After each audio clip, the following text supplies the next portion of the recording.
You're listening to the Perth Property Show, Australia's only weekly property podcast by West Australian experts for West Australian listeners. Catch your latest episode every Monday at 7 a.m. Good morning, everyone. Welcome to the Perth Property Show. My name's Trent Fleskins, your host as always. This week we are chatting with Kerri Buurman, the Director of Buurman Finance Solutions. She's also the Chair of the MFAA. Kerri, thanks for coming on, mate. Thank you for having me. I thought it would be a good opportunity to have a conversation diving deeper into the world of mortgage broking, the occupation of it, how the Haynes Royal Commission has affected the industry of mortgage broking, banking and its clients, obviously, over the last few years, where things are going with it, whether there's any connection in the future with how the financial planning industry has been treated as well, and just your general views on mortgage broking as a service. Given you're the chair, I think you're going to have really cool insights for us. Very happy to have a chat. It's certainly been an interesting few years, hasn't it, since the Royal Commission? We certainly got thrown under the bus. It was all meant to be about banking, and then suddenly mortgage brokers became the focus. Exactly right. And I think at the end of the day, it was the David Goliath battle of the MFAA, FBAA, obviously another industry advocate body there too, versus the big four and the banks that put us in that situation, but also the fact that we were fighting back through advocacy that actually kept us from possible annihilation as well. So we'll talk about that too. I think it's a really cool space. But first, I wanted to have a quick chat about your pathway to being where you are today at the top of the pile in the mortgage broking industry. Give some young people out there someone to look up to in that space. 27 years in the finance space, 18 years in mortgage broking is quite a career, Kerri. I started, as probably a lot of the listeners might have, in that I was working for a bank. Which one? The big red W. Yes. I was there for 10 years. I guess it just got to a point where mortgage broking had obviously started whilst I was in those early days of banking, and a lot of my colleagues had left and were niggling me saying, come on, Kerri, you should come and do this too. And it was such an eye-opener. I remember when I first left the bank and went into mortgage broking, and suddenly this light bulb of, oh my God, you can do this or you can do that. Because when you're working for one institution, you do become very institutionalised, and you tend to think that they are the best. Whatever they will do can be done, and whatever they won't do can't be done anywhere, right? Exactly. I remember feeling the same thing about my consulting career back in my early 20s. And then suddenly you're faced with this massive panel of lenders that can do things that you never dreamed were possible. The enlightenment that came with being able to actually help people, genuinely help people, and give them real solutions to a whole range of problems, and educating people along the way as well, I think, is something that I'm really passionate about. It's an issue that clients, customers still face today. A lot of people where we can be very loyal to our bank. I remember I was a CBA client, had the Dolomites account. Yeah. I remember I think we were institutionalised at school. We were given Dolomite accounts. Such a great marketing strategy. Really cool. Absolutely. So my first loan was with CBA. They were the first people I spoke to. And my understanding at the time would have been that if they can't do it, no one can do it. And I still think there is a very high percentage of people these days who, if they don't have a relationship with a broker, the answer that your bank gives you is the only answer available. And it's just not the case, is it? No, and I think consumers have become more and more aware. Now mortgage brokers are writing just over 70% of all mortgages in the country. So clearly consumers are being educated in terms of the value proposition of a broker, and less are going direct to bank. That's rising massively. Only a few years ago, that was less than 50%, wasn't it? Yeah. So it's really significantly increased, funnily enough, since the Royal Commission. I remember at the time thinking, oh my God, we're thrown under the bus. What's this going to mean for us? And then really within a pretty short period of time, I thought, you know what? He's done us a favour. Is it one of those cases of all publicity is good publicity? Yeah. MFAA was really involved in that Don't Kill the Competition campaign that they started to really highlight to consumers that, hang on a second, don't throw us under the bus here. We're the ones that are keeping the banks honest. We're the ones that are keeping competition alive in the industry and making sure that there's not massive profit gouging by the bank, and that we're keeping them honest in terms of the interest rates that they're offering to customers. Well, it negates the ability for these banks, especially the big four, to run a cartel model where they're all not talking to each other, but clearly someone's talking to someone, and they're all just edging up those margins ever so slightly every month until they're making the super profits that they can make if they aren't kept to account. And the way I think the industry does that these days is through broking and through the 40 non-bank lenders, I'd say, that are out there. They're probably exactly. more. And we still see it now, don't we? Those out-of-cycle interest rate rises that the banks, largely the major banks, are doing, which affects primarily their back book. They have these fantastic offers for the new clients that want to come in the front door, and then suddenly the back book ends up being neglected, and the broker has a huge part to play in that. If you're really doing things well in the industry and you're running your business effectively, you're really looking after your back book and protecting clients. Your trail, looking after your existing clients. Do you reckon there's a day in the future where Parliament will legislate that banks must provide the same rate to all of their clients for the same product, that their new clients can't get a better rate than old clients? It would be great. Don't know that I'm going to see that happen in my time in the industry. Great if it did, but I think we're a pretty long way off that. Talking about your time in the industry, can you give us a little bit of background, anecdotal stories, I guess, about what it was like being a broker 18 years ago? How is it different to what it's like today? I think a lot of people might underestimate just how much work being a broker is today, especially compared to what it might have been back in the early 2000s. It's certainly evolved massively. And again, particularly in the last few years in terms of the compliance that's expected of us today than what it was 17, 18 years ago when I started. Was there any real compliance? Wasn't it more of an introducer model? It was, but there was some compliance to a level. Back then in WA, we were the only state that was licensed. So you had to have a finance broking license, which was DOSEP, Department of Employment, Consumer Employment. It was certainly there, particularly in WA, but more broadly around the country, there was a lot less legislation or scrutiny in place. So I think WA has always done it pretty well in comparison to some of the other states. You wouldn't have had the online CRMs that you have these days with all the choice in one software, we right? still faxed applications, and we, you may even have some listeners, I don't know, some of the guys who've been around in the industry for a long time who still today really struggle with the way technology has changed and still wish that they could go back to that paper form filling in, send it off on a fax to the assessor or the banker that you're dealing with. Everything was handwritten, wasn't it? Everything was handwritten. So it's changed hugely. But then what hasn't changed in the last 17 or 18 years, particularly anything that is in the technology space, there's been so much change and it will continue to change and continue to evolve. What has changed as well is the choice.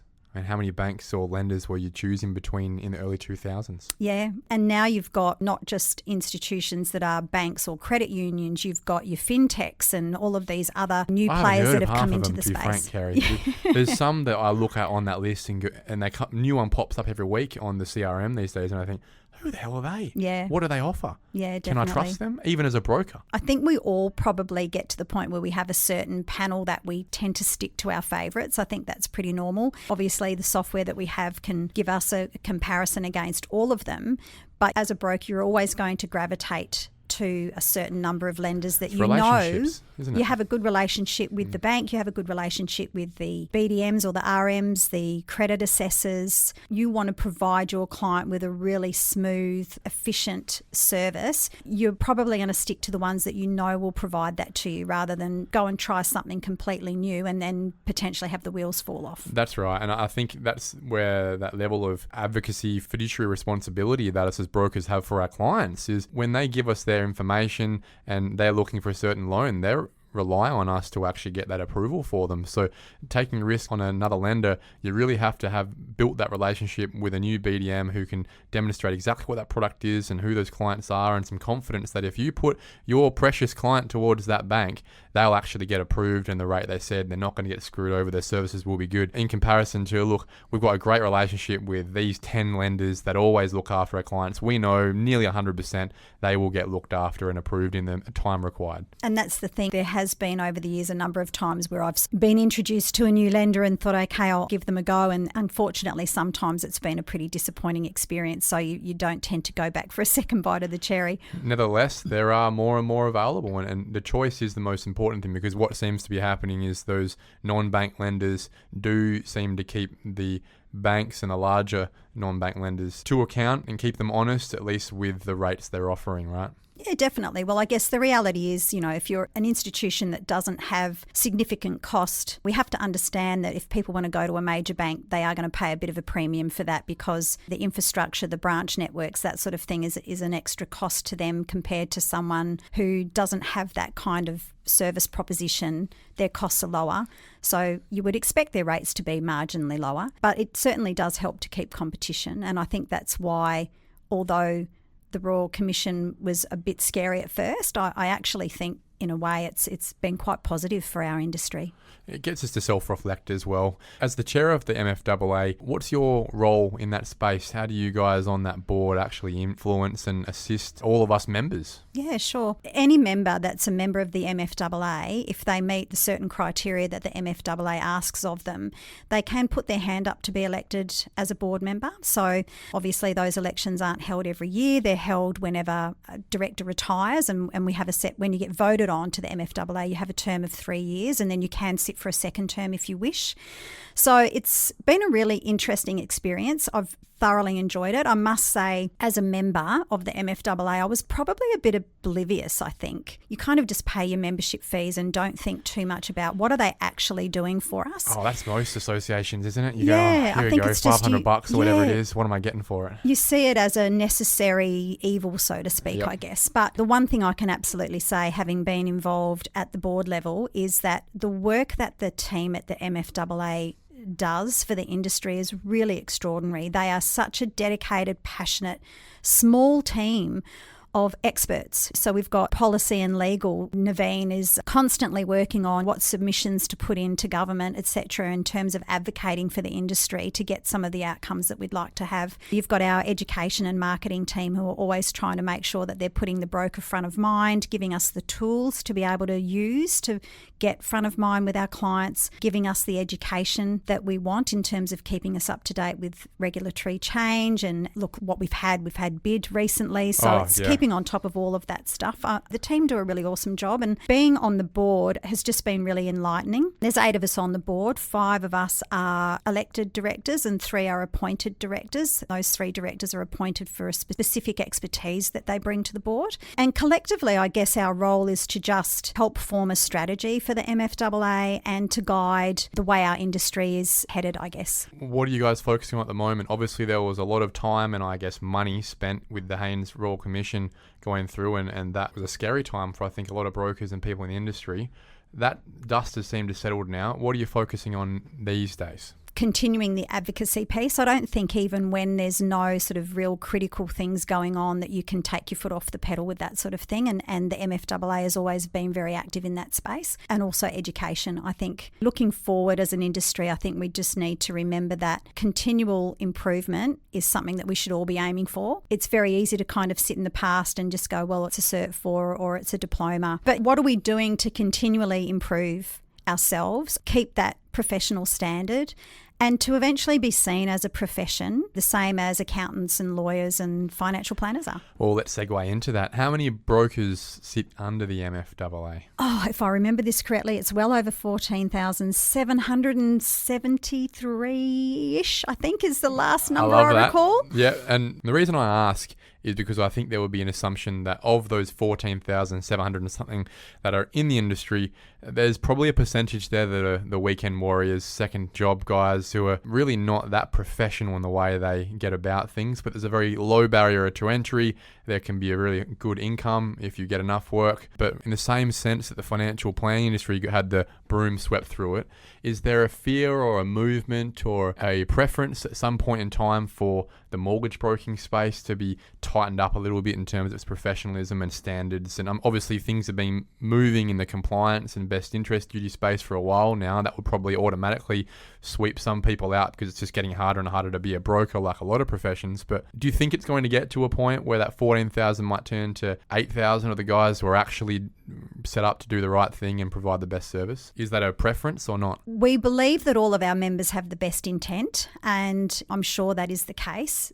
We at the MFAA do have the higher minimum standard in terms of the diploma compared to FBAA who have the Cert 4. And I'm sure there are a lot of FBAA members who actually also have a diploma. I do think that in time it's just, again, about continual improvement and looking forward as to what is next. Is the diploma enough? What would some other form of education or continuing professional development look like? But I think we just all need to be on that path of continuing to learn, continual improvement. Exactly what that looks like, that's for the team to work on. If we think about what that fraternity looks like these days, the way that we're remunerated as brokers, upfront commission, trail commission. There's obviously issues such as clawbacks. There's cashbacks in the industry for banks to clients. A lot of things going on here that were addressed in the Haynes review. What are your thoughts on the way the dust has settled there? There was a push there for a moment that I thought could have killed the industry in direct fees being paid for brokers by clients, which I think would have absolutely decimated the demand for brokers in the first place, given that customers aren't paying banks fees, for example. The way that things have ended up since that review was finished, do you think it's been a positive outcome? Do you think there's room for improvement still in the way that brokers are remunerated? Clearly there's been a positive spin from the Royal Haynes Commission, or we wouldn't end up with writing 70% of loans and mortgages across the country. So I think, although at the time, as I said earlier, there was a bit of fear around that time, and the MFAA came out very strongly with the Don't Kill the Competition campaign, and that really shone a light on the industry in a really positive way, and consumers have realised that using a broker does provide them choice. And why would you go direct to a bank? I mean, I would ask anybody that question, and I used to work at a bank. Why would you, as a consumer, go direct to a bank to get one outcome? One out of 40 or something. You can go to a broker and have a whole gamut of solutions presented to you that are most likely going to be better than the one you would have got if you just walked directly into your own bank. And sometimes people can walk directly into their own bank and get told no, and actually not realise that somebody else might actually say yes to exactly the same thing.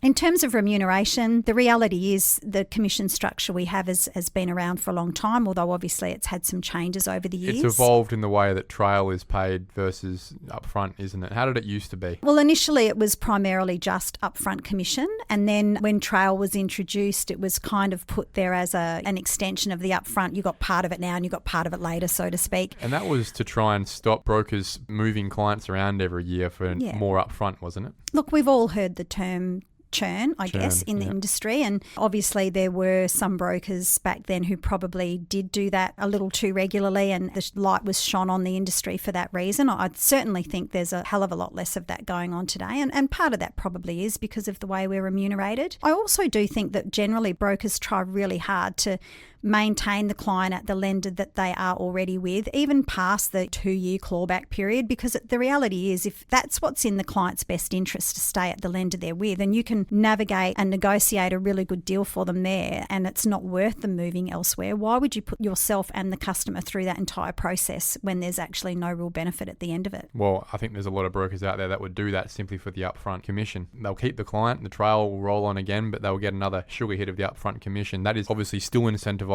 brokers to churn every 2 to 3 years, I think, once they're out of that clawback.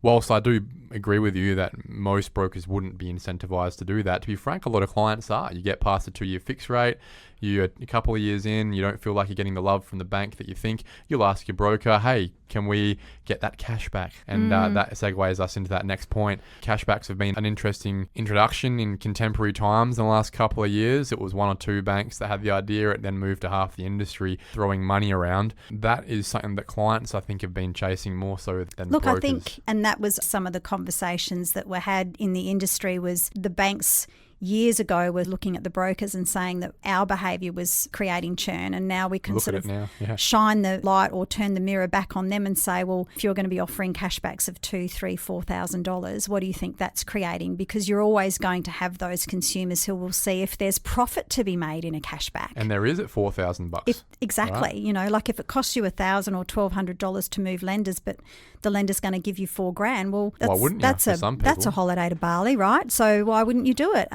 But the last couple of months has been interesting because there's been a lot of lenders actually pull back out of that space, and you'd have to question for the longevity to keep that going what their profit margins would be. And obviously it's really detrimental to the back book. It's a race to the bottom, and then they've got to throw these really good offers out to attract business. So what happens to the existing loyal clients that have stayed there for a long time if they don't have a broker who's really engaged in looking after their back book and making sure that that rate is really sharp all the time? And that takes a lot of time for brokers to actually invest that time in their clients and their back book, but it's so worthwhile. And it's also a reason why I think I've held, and this is just a personal belief of mine, that days of solo brokers could potentially come to an end, because it's a huge amount of compliance that we have to deal with. You've got the cybersecurity issues that are becoming more and more of a concern. Managing your back book, as the longer you're in the industry and the bigger your book becomes, then the more time is required for you to actually spend really truly looking after those clients. And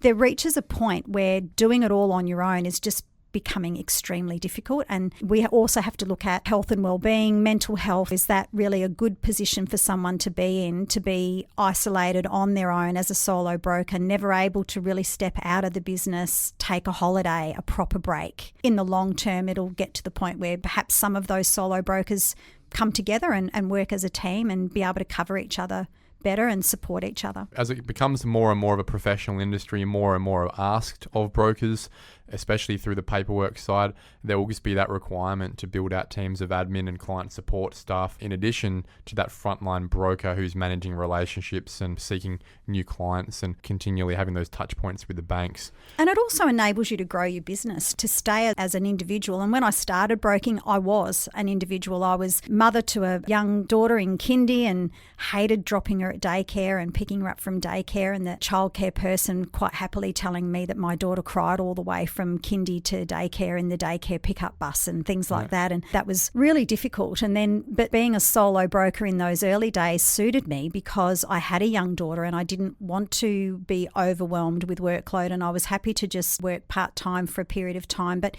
you can only do that for a period of time. Once you start to build a loyal client base who are referring to you and your business grows, then you're going to reach a limit at some point as to how much you can achieve as one person. There's only so much paperwork you can be spending your day on. And honestly, within the first 12 months of me putting on my first admin support person, I almost doubled my business in that year, purely because I wasn't getting bogged down in all the administrative stuff. I was actually having more conversations, sitting in front of more clients and doing the part of the job that I actually really love. I don't like data entry. It's not really my thing. I'm not particularly tech savvy, although I've learnt to deal with it over the years because we've had to. But I much prefer to be sitting in front of a client, having a conversation and helping them achieve some of their financial goals than sitting there doing data entry. And it's enabled me the ability to grow and be able to do that a lot better. Clawbacks. I wanted to talk to you about that, not only to discuss the efficacy of them, but also build a bit of awareness within the industry of clients, of mum and dads that may not actually be aware of what a clawback is and how it affects your broker.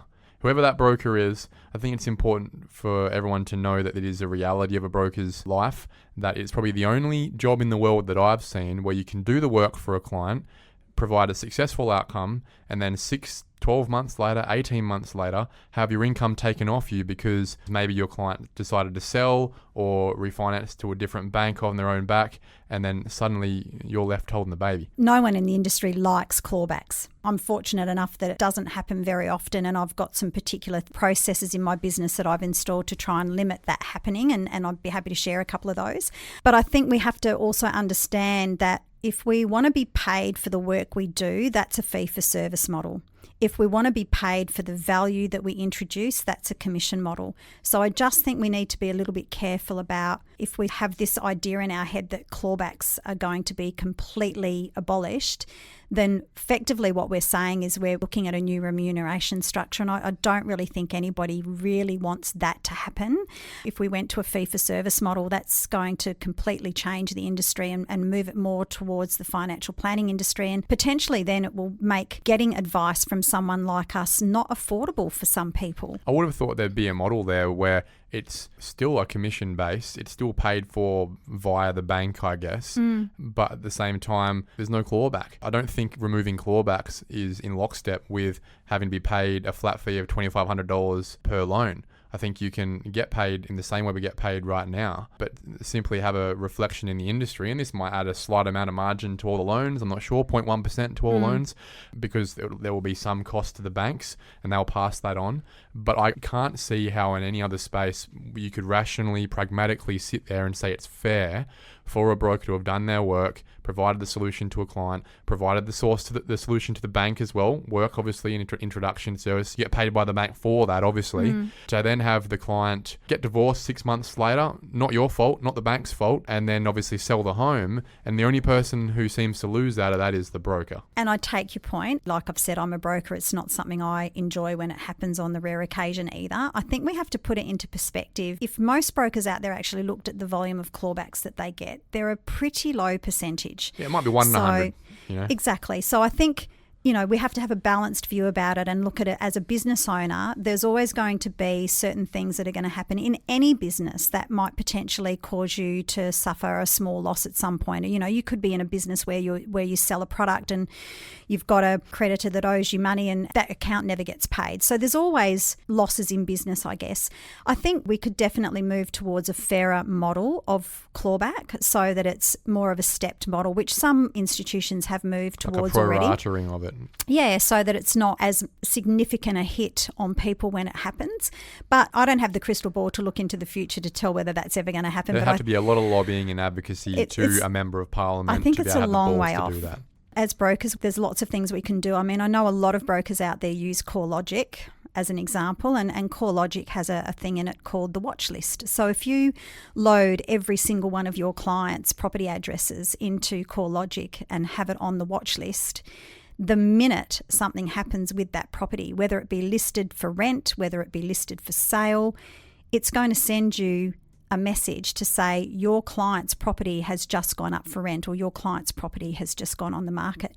And it gives you then the ability to have that conversation with your client, to reach out to them, call them up and say, hey, what's happening? I noticed you've put your property on the market, or I noticed it's up for rent. Is there anything I can help you with? Talk to me about what's going on. Because the chances are if they're selling, they're going to be buying something else, right? Or if they're renting it out, they've got to live somewhere else. So I think there's lots of tools and ways that we as business owners can manage that more effectively in our business.